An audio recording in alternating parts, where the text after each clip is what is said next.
تعالوا نعمل النهاردة وجبة فطار او عشاء سهلة وبسيطة ومكوناتها كلها من عندك من البيت. هتعمليها من غير تعب ولا مجهود والولاد هيحبوها جدا. بصوا عاملة ازاي، احلى من البيتزا والجلاش.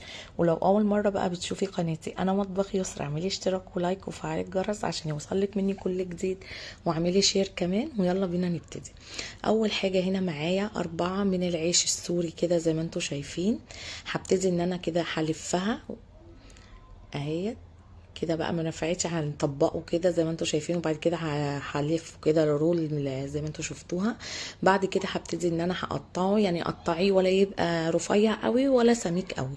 وهجيب كده صينيه بعد ما قطعته مقاس 24 دهنتها كده بالسمنه، وهبتدي ان انا هحطه كده وهفرطه من بعضه كده زي ما انتوا شايفينها اهي.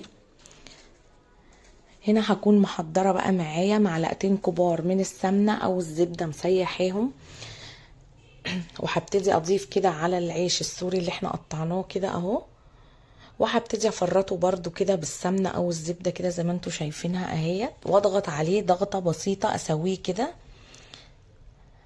انا مش عايزه ان انا اضغط عليه قوي عشان يتكبس معانا. هنا بقى في البوله هنا معانا معانا هنا اهوت معلقتين كبار من السمنه سايحين، وبيضه، ونص كوب من الحليب الدافي، ومعايا رشه من الملح ورشه من الفلفل الاسود، ومعانا معلقه صغيره من البيكنج باودر.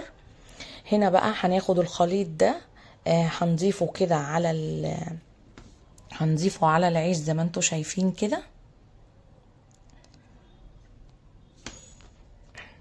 وهبتدي اضغط عليها بسيط خالص، مش عايزين نكبسها قوي. هنضيف بقى هنا الحشوه بقى بتاعتنا، وهنا هنعملها طبقه واحده مش طبقتين. هنا بقى انا ضفت عليها، كان عندي بواقي لانشون، جبنه تركي، زيتون، بسطرمه، حطيتهم كده من على الوش، وهضيف عليهم من فوق كده جبنه موتزاريلا زي ما انتوا شايفينها. هنا بقى خلاص انا كده حطيت الجبنه الموتزاريلا. هنا كان عندي برضو طماطم كده قطعتها صغير، وفلفل الوان احمر، كان عندي احمر، ما عنديش بقى كان اصفر ولا اخضر، ممكن تضيفيهم برضو هيديها لون خطير وحلو. ضفتهم كده من على الوش، دخلتها على درجه حراره 200 على الرف اللي في النص.